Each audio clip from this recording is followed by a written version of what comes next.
He looked around the hall. Not because we were stronger, because we were smarter, because we adapted, because we turned our weaknesses into strengths. The implications sank in slowly. Every alien in the hall began to understand what they had really witnessed. Colonel Su-Jin Choi stepped forward to deliver the final lesson. "You brought your best warriors," she said. "Genetically perfect soldiers with advanced technology. You thought this would be easy." She smiled coldly. "But you made the same mistake every predator on Earth made when they first encountered humans. You looked at us and saw prey." The screen showed the final moments of the war games. Human soldiers standing victorious while alien warriors sat defeated and confused. "The truth is simple," Colonel Choi said. "Humans are not the strongest species in the galaxy. We are not the fastest or the most advanced. But we are the most dangerous." "Why?" asked Princess Zara-El, her crystal body dim with shock. "Because we do not look dangerous," Colonel Choi replied. "Every other species in the galaxy evolved to appear threatening. Humans evolved to appear harmless until the moment we strike." Admiral Kim returned to the platform for his closing words. "You invited Earth to these war games to humiliate us, to show the galaxy that humans are weak and primitive." He looked at each alien delegation in turn. "Instead, you have taught the galaxy something else. You have shown them that the most dangerous enemy is the one that does not look like an enemy at all." The silence in the hall was complete. Then, slowly, General Vextar stood up. The 8-foot giant looked down at Admiral Kim and did something that shocked everyone. He bowed. "Admiral Kim," Vextar said, his voice heavy with respect, "the Dominion hegemony formally requests military training exchange with Earth." One by one, other alien commanders stood. Colonel Thrixon clicked his agreement. Commander Kellen hissed his respect. Princess Zara-El's crystal body glowed with admiration. "We wish to learn," Thrixon said. "Our technology is advanced, but our thinking is limited." "Teach us," Kellen added. "Show us how to fight wars we have never imagined." Admiral Kim nodded graciously. Earth would be honored to share knowledge with our galactic neighbors. Over the following months, the galaxy changed. Human military advisors were invited to every major world. Alien species began studying Earth's history, not for its technology, but for its tactics. The Galactic Military Academy added new courses: adaptive strategy, psychological warfare, and environmental combat, all taught by human instructors. Captain Min-Ho An found himself training apex warriors in unconventional tactics. These perfect soldiers learned to fight with simple weapons and basic equipment. They discovered that limitations could be liberating. Du Hyun Nam taught alien snipers that patience was more important than advanced scopes. Yuri Lim showed alien warriors that size and strength mattered less than speed and intelligence. Most importantly, Earth's military doctrine became required study across the galaxy. Victory belongs not to the strong, but to the adaptable. The species that had crawled through mud to become apex predators had taught the galaxy a new way to think about war. And in the depths of space, other civilizations heard the stories. They learned that humanity looked weak but fought like nothing else in existence. Some planned to test this for themselves. They would learn the same lesson the Galactic Defense Coalition had learned. Never underestimate the species that looks like prey but hunts like a predator. The galaxy had found its new teachers. 6 months after the war ended, the galaxy looked very different for crawling through mud. The Federation Council was meeting on Earth for the first time in history. 50 alien species had sent their leaders to the human homeworld. They came not as equals, but as students, learning a new lesson. Ambassador Shin Dong-hyuk stood before the Great Assembly. He was young for a diplomat, but his eyes were old. The war had aged everyone. "Honored delegates," he said in a calm voice, "thank you for coming to Earth. We have much to discuss." The alien ambassadors shifted nervously in their seats. 6 months ago, they had thought humans were weak newcomers to galactic society. Now they knew the truth. Humans had been holding back for 50 years. "First," Shin continued, "let us remember why we are here." A large screen showed Yuna's picture. The little girl smiled down at the assembly. Her eyes were bright with dreams of seeing the stars. Han Yuna was 10 years old. She loved to read. She wanted to be a space explorer. She was murdered on live television to send a message about human weakness. The chamber was silent. Every delegate had watched the execution video. Every delegate had seen what happened next. The message failed. Shin said simply, because the messenger did not understand humans. The crystalline delegate raised a shimmering appendage. Ambassador Shin, what does humanity want from us now? Shin smiled, but it was not friendly. A very good question. What do we want? He pressed a button. The screen changed to show human ships patrolling space routes. We want every child in the Yao galaxy to be safe. Human children, alien children, all children. And how will you ensure this? Asked the Zephyrian ambassador. We will patrol the trade routes. We will investigate crimes against children. We will punish those who hurt the innocent. The room buzzed with worried voices. The Velkari representative, a new leader since their government fell, spoke up. You are saying humans will be the police of the galaxy? We are saying humans will protect what others will not, Shin replied. In another part of Earth's capital, Dr. Ko Young-soo was preparing for the biggest trial in galactic history. As head of the new War Crimes Tribunal, he would judge Vexitar and his accomplices. The courtroom was filled with representatives from every species. They all wanted to see what human justice looked like. Vexitar sat in the defendant's chair. The former Velkari commander looked smaller now. Broken. His empire was gone. His people had rejected him.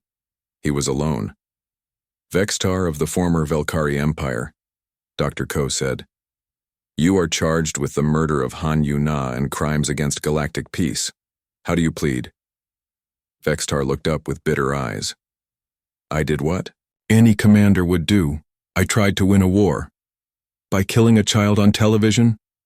By showing human weakness. Dr. Ko nodded sadly. And there is your mistake. You thought killing a child would show weakness. Instead, it showed the galaxy what humans truly are. What are humans? Vexitar asked. Parents. All of us. Even those without children. We see every young life as precious. When you killed Yuna, you did not kill one human child. You attacked every human's child. The trial lasted 3 days. Witness after witness told the court about Yuna's death, about the war that followed, about the complete destruction of the Velkari military. On the final day, Yuna's mother took the stand. President An Subin had quit her job as a teacher to become Yuna's voice. She looked tired, but strong. Tell the court about your daughter, Dr. Ko said gently. Yuna loved everyone, An said. She wanted to make friends with aliens. She studied their languages and cultures. She was excited to meet them. What would she think of this trial? An was quiet for a moment. She would want justice, but she would also want mercy for those who truly feel sorry. She looked at Vexitar. Do you feel sorry for what you did? Vexitar stared at her. This was the mother of the child he had killed, the human who had every right to hate him. I thought humans were weak, he said finally. I thought one dead child would break your spirit. Did it? No, it made you stronger. It made you unified. It made you dangerous. Do you understand why? Vexitar nodded slowly. Because you love your children more than you fear death. President? An smiled sadly. Now you understand humans. The court found Vexitar guilty. He was sentenced to life in prison along with his officers. They would spend their remaining years thinking about the little girl they had killed. Meanwhile, Captain Han Min-gyu was leading the first patrol of the new human protection fleet. His ships watched over the space lanes where civilian transports traveled. Captain, his communications officer said, we have a distress call from a Centauri family transport. What is the situation? Pirates, sir. They are demanding the passengers hand over their children as slaves. Han's face became hard. Battle stations, all ships prepare for combat. The human fleet moved toward the pirate ships like hunting wolves. The pirates saw them coming and tried to run. They did not get far. "This is Captain Han of the Human Protection Fleet," he broadcast to the pirates. "Release the civilians and surrender immediately. We outnumber you 3-1, the pirate leader shouted back. "Yes," Han said calmly. "That seems fair." The battle lasted 4 minutes. When it was over, the pirates were either dead or captured. The Centauri families were safe. "Thank you," the Centauri ship captain said. "How can we repay you?" "Keep your children safe," Han replied. "That is payment enough." Back on Earth, the Yuna Memorial was being dedicated. It stood in the center of New Geneva, where the Federation Council now met permanently. The memorial was simple, a statue of a little girl reaching toward the stars. Around the base were the names of every child who had died in the war that followed. Her death. Yuna's name was at the top, written in gold letters. President Kang stood before the gathered crowd. Representatives from every species had come to pay their respects. Yuna wanted to see the galaxy, she said. She wanted to make friends with everyone she met. She believed the universe was full of wonder and kindness. The president looked up, at the statue. She was right, but she also learned that the universe has darkness in it, people who would hurt the innocent for gain or pleasure. That is why we are here today, not to celebrate war, but to promise peace, not to threaten the weak, but to protect them. She turned to face the crowd. Every species here has children. Every species here loves their young. That is what unites us now. The Velkari representative stepped forward. It was a young female, named Kasara, chosen to rebuild her people's reputation. "On behalf of all Velkari," she said, "I ask forgiveness for what my people did. We did not understand the value of a child's life. Do you understand now?" President Kang asked. "Yes. We have learned from humans that children are the future. All children, not just our own." President Kang nodded. Then Yuna's death was not meaningless. It taught the galaxy what we all should have known. As the ceremony ended, children from every species came forward to lay flowers at the memorial. Human children, Zephyrian younglings, crystalline sparklings, even young Velkari. They did not understand the politics or the war. They only knew that a little girl had died, and the grown-ups had promised to keep them safe. That evening, Ambassador Shin met with the Federation Council one last time. "What happens now?" the Centauri delegate asked. "Now we build," Shin said. "We build a galaxy where children can dream of the stars without fear." "And if someone threatens that dream?" Shin's smile was kind, but his eyes were steel. "Then they will learn what happened to the Velkari Empire." The galaxy had learned its lesson. Humans were not weak. They were not new to war. They had simply chosen peace because they were strong enough to choose. But that choice came with a price. Anyone who hurt the innocent would face the full fury of humanity. The memorial lights turned on as darkness fell. Yuna's statue glowed softly in the night, her hand still reaching for the stars. She never got to see the galaxy she dreamed of. But the galaxy would always see her, and remember, and learn. The age of human protection had begun. Re-Prime began at dawn. Admiral Nam Ho-seok stood on the bridge of his flagship, the UES Justice. Around the red planet, 200 human warships waited in perfect formation. Below them, the Velkari homeworld trembled. "Sir," his communications officer said, "the planet is trying to surrender again." "Do they offer to give us Vextar and his killers?" Nam asked. "No, sir, they say he is too important to their government." Nam's face became cold as stone. "Then they have chosen to protect a child killer. Show them what that choice costs." The human fleet opened fire on the orbital stations around Velkari Prime. Each station had taken the Velkari 50 years to build. The humans destroyed them in 50 seconds. On the planet's surface, Colonel Park Jin-soo was leading the first wave of human ground troops. His soldiers had been watching Yuna's death video every day for 2 weeks. They were not the same men who had left Earth.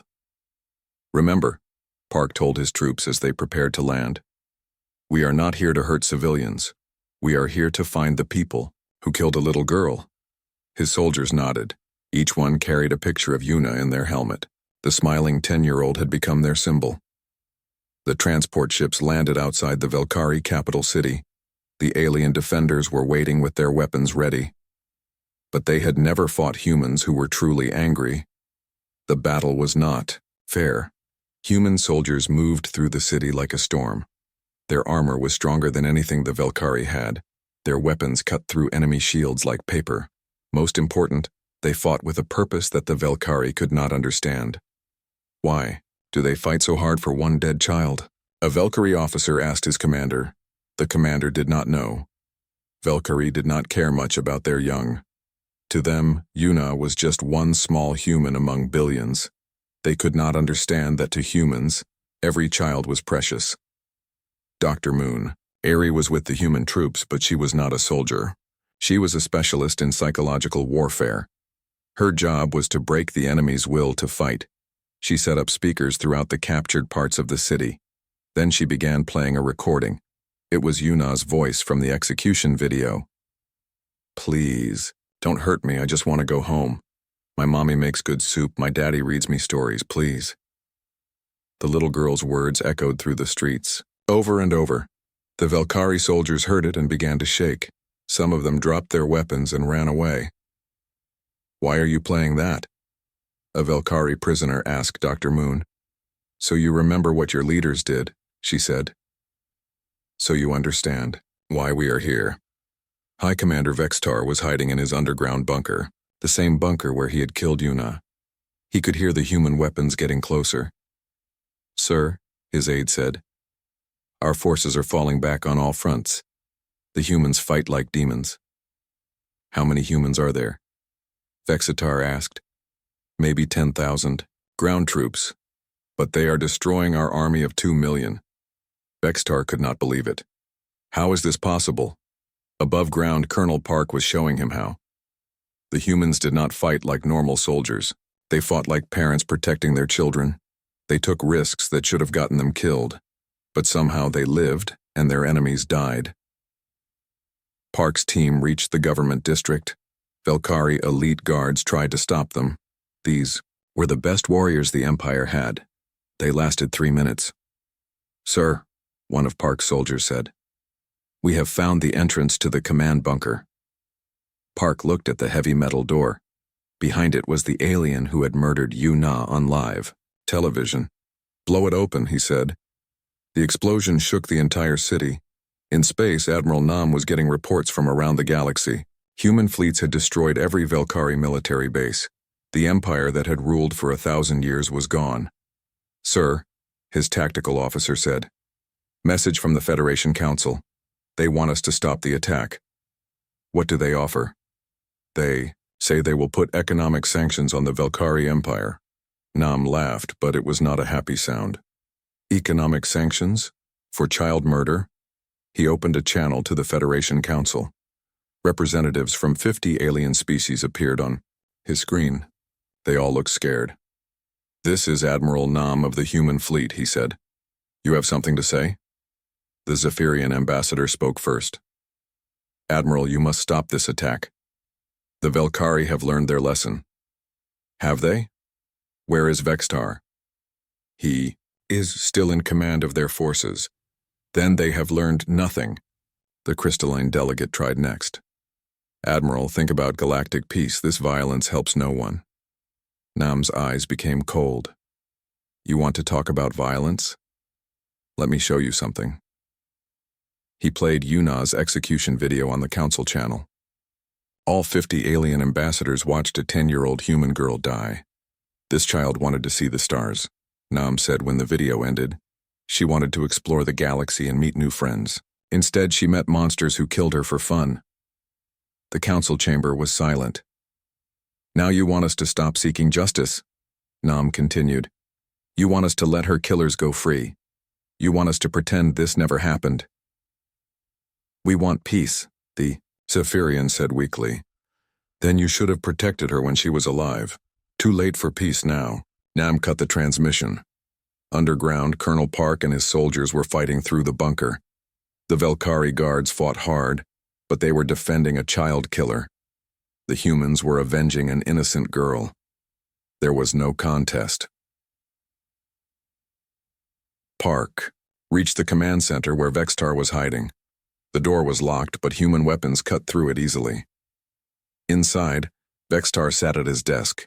He was trying to look brave, but his hands were shaking. "Human," he said. "I am a military commander. I deserve to be treated with honor."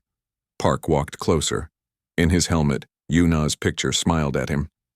"You killed a little girl on television," Park said. "You deserve nothing." "It was just war strategy," Vexitar said. "Just psychological warfare." "Yes," Park agreed. "And it worked. You made every human in the galaxy very, very angry." Park soldiers surrounded Vextar. The alien commander looked at their faces and saw no mercy there. "What do you want?" he asked. "Justice for Yuna," Park said. Simply, "I can give you money, information, planets, anything you want." "We want her back," Park said. "Can you give us that?" Vextar had no answer. "Since you cannot give us what we really want," Park continued, "you will give us what we can take." "What is that?" "You." Park's soldiers arrested Vextar and his officers. All the aliens who had been in the room when Yuna died were captured alive. Above them, the siege was ending. The Velkari military had surrendered. Their government was broken. Their empire was finished. Admiral Nam received the final report. "Sir, all targets secured. Vextar and his accomplices are in custody." "Good. Signal the fleet. The war is over." "What about the Velkari planet, sir?" Nam looked at the red world below. Millions of Velkari civilians lived there. Most of them had nothing to do with Yuna's death. "Leave them alone," he said. "We are not monsters. We came for the child killers. We have them." "And now, sir?" Nam smiled. For the first time in weeks, it was a real smile. "Now we go home. We have a trial to prepare for." As the human fleet prepared to leave, one ship stayed behind. It broadcast a message to the entire Velkari homeworld. The message was simple. It was Yuna's voice, recorded before she died. "Hi, my name is Yuna. I'm 10 years old. I want to be a space explorer when I grow up. I want to see all the planets and meet all the different people in the galaxy. I think the universe is beautiful and full of friends." The message ended with her laughing. It was the sound of innocence, the sound of hope, the sound of everything the Velkari had destroyed. And now the sound of everything humanity would protect. The war was over. Justice had begun.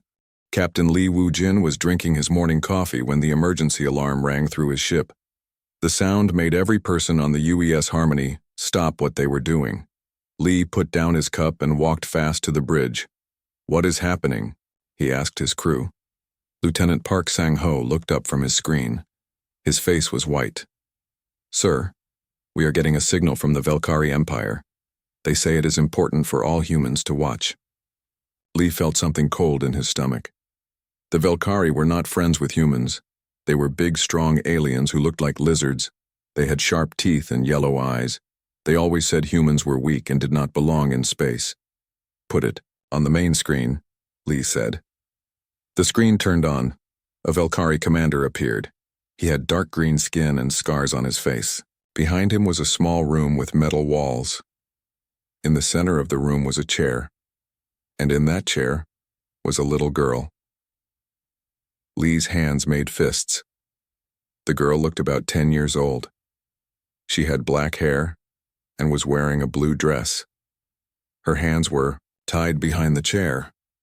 Her eyes were red from crying. "Humans of the galaxy," the Velkari commander said. His voice was deep and rough. "This is Commander Vexitar of the Velkari Empire. We have something to show you." Dr. Park Sora came running onto the bridge. She was the ship's doctor and knew a lot about children. When she saw the screen, she put her hand over her mouth. "That is Han Yuna," she said quietly. She was on the transport ship New Hope. Her family was going to New Terra Colony. Li felt his heart beating fast. "Where is the transport ship now?" "Gone, sir," Park Sang-ho said. The Velkari took it 3 days ago. We thought they would ask for money to give it back. On the screen, Commander Vexitar walked closer to the little girl. She looked up at him with scared eyes. Your people think you are strong, Vexitar said to the camera. You think you can take our planets and build your little homes there. But you are wrong. Humans are weak. You are soft. You do not belong in space with real warriors. The little girl tried to speak. Please, she said in a small voice.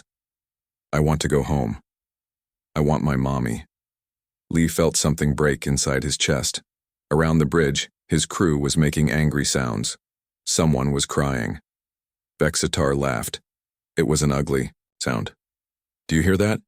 She wants her mommy. This is what humans are, weak little animals who cry for help. The Velkari commander pulled out a long knife. The metal was black and sharp. No, Dr. Park whispered. They would not do this. Not to a child. But Vexitar was already moving. The little girl saw the knife and started crying harder. Please don't hurt me, she said. I just want to go home. My mommy makes good soup. My daddy reads me stories. Please. Lee wanted to turn off the screen. He wanted to close his eyes. But he could not move. None of his crew could move. They all watched in horror. This is what happens to humans who come to our space, Vexitar said. This is what happens to weak animals who think they can live with real warriors. What happened next would be remembered forever. The little girl looked right at the camera. Right at all the humans watching across the galaxy. Mommy, she said, Daddy, I love you. Tell everyone I was brave, okay? Tell them Yuna was brave. Then Commander Vexitar killed her. The screen went black.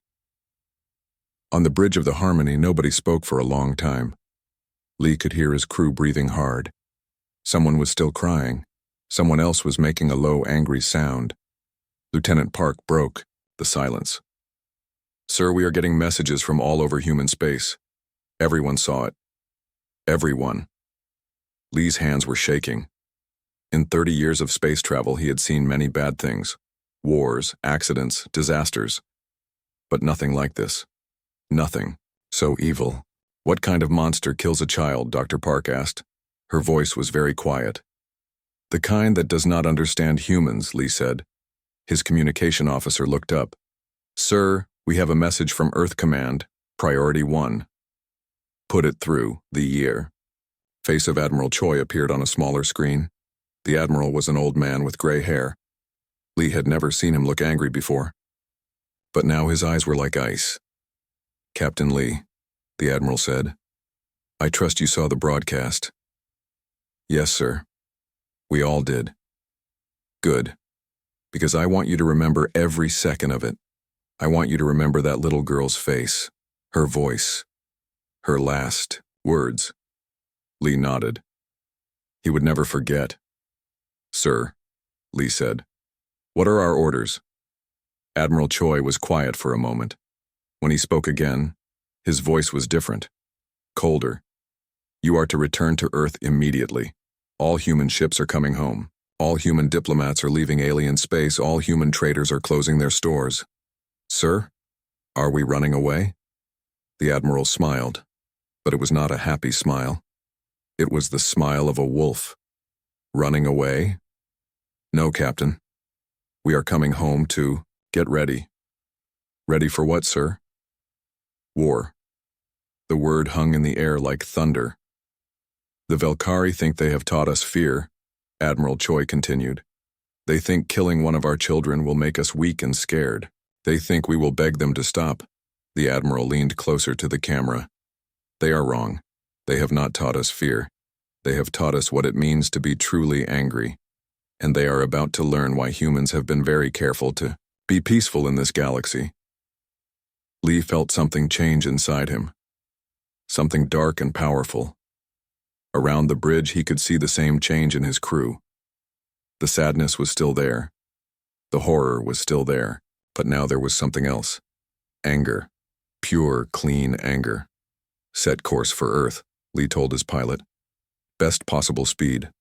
As the Harmony turned toward home, Lee looked at the empty screen where the little girl had died. Han Yuna, 10 years old. She wanted to see the stars. She wanted her mommy and daddy. She asked everyone to remember that she was brave. "We will remember," Lee said quietly, "and we will make sure the galaxy remembers too." Behind him, Dr. Park was writing in her medical notes. Later, Lee would read what she wrote that day. It was just one line. "Today I watched the last innocent human die. Tomorrow the galaxy will meet the humans who are left." The Harmony jumped to faster-than-light speed, carrying its crew home to Earth. Home to prepare for war. In the distance, space was quiet and peaceful, but that peace was ending. The Velkari had made their choice. Now humanity would make theirs, and the galaxy would never be the same. The war began at exactly midnight Earth time. Sergeant Bei Jinwoo had been living on the Velkari world of Keth 7 for 5 years. The lizard aliens thought he was just a simple human trader who sold Earth fruits. They were wrong. Bei was a soldier. He had been waiting for this day. At midnight, his watch beeped once. That was the signal. Across 12 Velkari worlds, other humans got the same signal. Humans who had been pretending to be farmers, shop owners, and tourists. All of them were soldiers. All of them had been waiting. Bei opened his fruit cart. Under, the apples and oranges were weapons. Very advanced weapons. He put on his armor and checked his rifle. Then he walked toward the Velkari military base. He was not alone. 6 other humans came out of hiding. They moved through the dark streets, like shadows. The Velkari guards at the base were lazy. They did not think humans could be dangerous. They were wrong about that too. "Remember," Bei whispered to his team, "we are not here to kill everyone. We are here to break their ability to fight." His team nodded. They moved fast and quiet. The first guard never saw them coming. The second guard tried to scream, but no sound came out. In 5 minutes, Bei's team controlled the entire base. The same thing was happening on 11 other worlds. Human soldiers who had been hiding for years struck at the same time. Communication centers, weapon stores, and shipyards all went dark. In space, Commander Lim Da-un watched the first strike reports come in. She was standing on the bridge of the UES Vengeance, one of humanity's new warships. The ship was 3 times bigger than anything the Federation had seen from humans before. "All teams report success," her communications officer said. "The Velkari cannot talk to their fleets." "Good," Lim said. "Now they will learn what it feels like to be helpless." She turned to her weapons officer. "Target the Velkari patrol ships in this system. Fire when ready." The Vengeance moved forward. Its weapons were unlike anything in the galaxy. Instead of energy beams, it fired solid metal rods at incredible speed. The rods hit Velkari ships and went right through them. The enemy ships exploded, one by one. Captain Seo Hyojin was flying her fighter through the wreckage. Her ship was called the Fury, and it was very fast, so fast that Velkari weapons could not track it. "This is Fury 1, she said into her radio. "I count 15 enemy fighters coming in." "Can you handle 15? Asked her squadron leader. Seo smiled inside her helmet. "Watch me." She dove toward the enemy fighters. The Velkari pilots were good, but they had never fought anything like human ships. Human fighters could turn and spin in ways that seemed impossible. Seo's ship danced through the enemy formation like a deadly bird. Her weapons fired short bursts of plasma. Each shot destroyed a Velkari fighter. In 30 seconds, all 15 enemy ships were gone. "Fury 1 to base," she said. 15 down, no damage to my ship." Back on the Vengeance, Commander Lim was getting reports from across Velkari space. Human ships were winning every battle. Not just winning, destroying. "The enemy is trying to retreat," her tactical officer reported. "Let them," Lim said. "They need to tell their leaders what they saw here." Dr. Ryu Sang-min was watching the battle from the science station. He had spent years studying Velkari biology and psychology. He knew their weaknesses. "Commander," he said, "I recommend we use the sound weapons now." Lim nodded. "Do it." The human ships began broadcasting a special frequency. The sound was designed to hurt Velkari hearing. It made them dizzy and confused. The remaining Velkari ships started flying in circles. Their pilots could not think straight. "Now finish them," Lim ordered. The human fleet moved in for the final attack. It was not a battle anymore. It was destruction. On the Velkari homeworld, High Commander Vextar was getting very bad news. The human who had killed little Yuna was learning that his victory had been short. "Sir," his aide said, "we have lost contact with 12 worlds. Our fleets in the border systems are gone. The humans are coming." Vextar slammed his fist on the table. "How is this possible? Humans are weak. They only have 50 ships." "Sir, our scouts report at least 200 human warships. Maybe more. And their technology?" "What about their technology?" The aide looked scared. "It is not like anything we have seen. Their ships are faster than ours. Their weapons are stronger. They fight like they know exactly what we will do." Vextar felt cold fear in his stomach. "How long until they reach our homeworld?" 3 days, sir. Send a message to all human ships. Tell them we want to talk." The aide shook his head. "We tried, sir. They are not answering. They just keep coming." On Earth, President Kang was in the war room watching the reports. Every battle was a victory. Every Velkari ship was destroyed or running away. Admiral Choi looked happy for the first time in weeks. "The enemy is broken, Madam President. Their military is finished. Good, but this is not over. We are not just fighting a war, we are sending a message." "What message?" President Kang pointed to the big screen. It showed a picture of Yuna smiling. The picture had been taken on her birthday just 2 weeks before she died. The message is simple. If you hurt a human child, this is what happens to you. "General," Yoon stepped forward. "The other alien species are watching, Madam President. They are scared. They should be scared, but not of us. They should be scared of what happens when someone hurts the innocent." Dr. Park looked at her reports. "The psychological impact is working. Every alien government is calling us. They want to know what we want." "What do we want?" President Kang asked the room. "Justice for Yuna," Admiral Choi said. "Peace for all children," Dr. Park added. "A galaxy where the strong protect the weak," General Yoon said. President Kang nodded. "Then that is what we will have." Back in space, the human fleet was getting close to Velkari Prime. Commander Lim could see the enemy homeworld on her screen. It was a red planet with 3 moons. "Orders from Earth Command," her communications officer said. "We are to offer surrender terms." Lim opened a channel to the Velkari homeworld. "This is Commander Lim of the human fleet. You have 1 chance to surrender." High Commander Vextar's voice came back. "What are your terms?" "You will turn over everyone involved in the murder of Han Yuna. You will give up all your weapons. You will accept human oversight of your government. And if we refuse," Lim looked at Yuna's picture on her wall. The little girl was holding a toy spaceship. "Then we will show you what happened to your fleets." There was silence for a long time. Then Vextar spoke again. "You cannot do this. The Federation will stop you." "The Federation is watching," Lim said. "They are learning the same lesson you are learning." "What lesson?" "That humans are only peaceful when they choose to be." Captain Seo's voice came over the radio. "Commander, I have visual on the planet.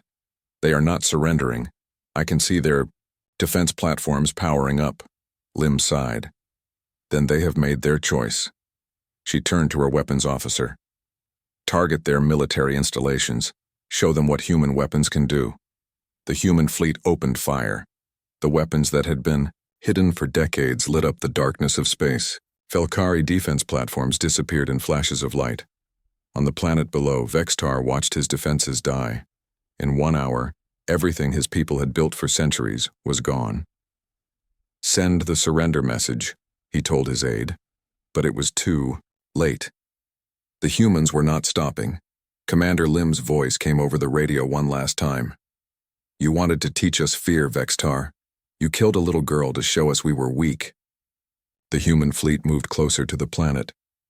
"Now we will teach you something," Lim continued. "We will teach you what happens when you make humans truly angry." The last thing Vextar saw was the sky filling with human ships. The war for Yuna had begun, and the galaxy would never forget what happened next.